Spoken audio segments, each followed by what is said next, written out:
I think the patriotism thing is super misunderstood because I don't know what straw man people are creating. I think it's just the ability to people make any straw man. Like, I was never that really optimistic about the US. I wasn't. In fact, my whole shtick was basically that American represents the nihilism of modernity.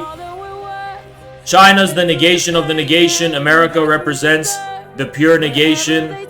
That's been my view, right? But I was, at the same time, I was like, yeah, we have to be patriots for our country.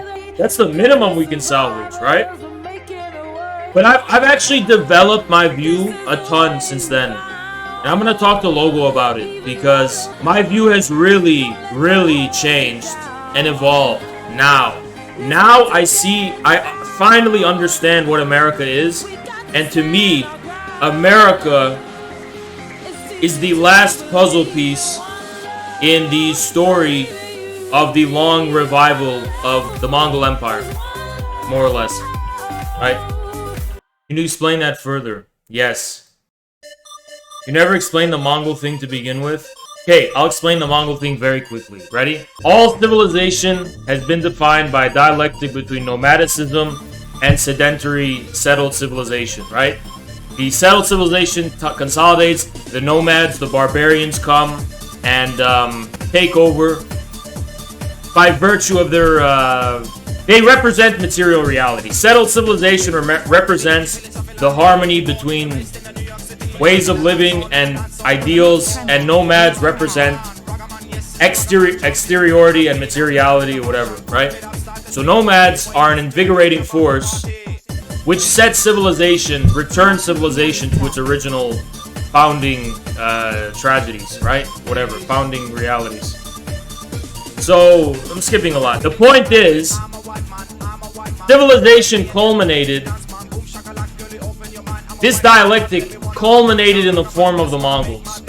The Mongols were the last expression of the nomadicism of universal humanity, thereby for the first time creating the first universal world historical empires in the history of humanity. The Mongols created the world as we know it. The Italian Renaissance was a kind of response to this world that was created by the Mongol conquests, and it was given subjective expression for whatever reason in Europe. So Europe was mentally trying to rationalize and articulate the creation of this universal world that was created by the Mongols. And this reflection is what we call modernity, right? So modernity begins with the Mongols. It's just that we think it begins in Europe because it was first reflected upon in Europe. It was first given subjective expression in Europe. Europe was running away from the Mongols the whole time. And in the process, it was giving... Europe was a cope against the Mongols. It was a cope. European modernity was one big cope against the Mongols and the legacy of the Mongol conquest. After the Mongol Empire dissolved, its successor states were the preeminent world historical empires, the gunpowder empires, right? But then, here's where things get complicated, and this is why the Mongol video is getting delayed, is Tamerlane, and the role of Tamerlane is... Actually, Tamerlane was the last nomadic force, or presence, whatever, in the world. But Tamerlane was a Mongol restorationist. And that's where things get complicated. It's not really about the Mongols, it's about the Timurids in Tamerlane. Timur, whose grave says, "When I rise, the world will tremble." We are actually followers of Tamerlane. Timur. That's where we're coming from. We're followers of Genghis Khan through Timur, through Tamerlane. Tamerlane was a Mongol restorationist just like us. We just want to finish what Timur started.